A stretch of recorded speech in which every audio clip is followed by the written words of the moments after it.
quelle retraite pour nos enfants, c'est-à-dire qu'effectivement, pour nous qui sommes retraités, c'est pas nous qui sommes visés en premier lieu, hein, mais c'est les générations à venir.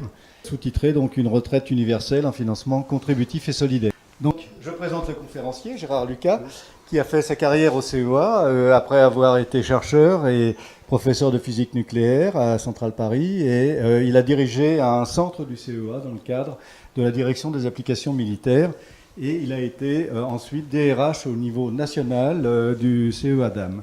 Donc maintenant, petit coup d'œil sur nos voisins européens, espérance de vie et âge de départ en retraite. L'OCDE, en octobre 2016, a annoncé que la France était maintenant le 5e pays pour la meilleure espérance de vie dans le monde. Alors, il y a quelques années, nous étions dans le peloton des 10. Quand on regarde les 36 pays où il y a un système de retraite institutionnel, parce que sur 200 pays dans le monde, il y a 35-36 pays seulement qui ont un système de retraite. On oublie ça. Voilà, alors je vous avais dit, il y a quelques années, on était dans le peloton des 10.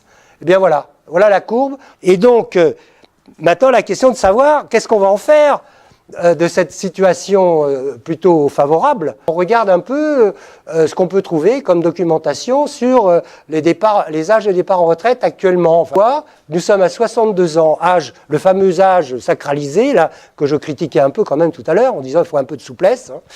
Et là, bon, il y a le gros paquet, c'est bien connu, mais enfin, ils sont là. Hein. Et puis 67 et 70. Voilà. Donc, qu'est-ce qu'on peut dire? C'est que d'un côté, on a une espérance de vie qui est quand même performante, on est content. Et puis de l'autre, qu'est-ce qu'on en fait de l'espérance de vie? Ben non.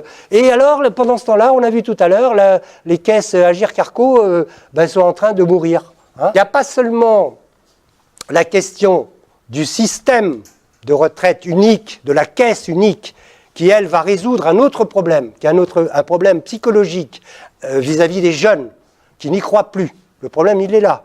Hein. Et il y a le blocage avec l'âge. Voilà. Alors, regardons. Retraite à 62 ans, chômage de l'ordre de 10% à peu près. Hein. Retraite, bon, on ne veut pas aller si loin, mais eux, ils vont là-bas. Bon, voilà, ils vont à 65 ans, 67 ans. Chômage, 5%. Emploi des seniors, même topo. 38% avant-dernier en Europe pour le taux d'emploi des seniors.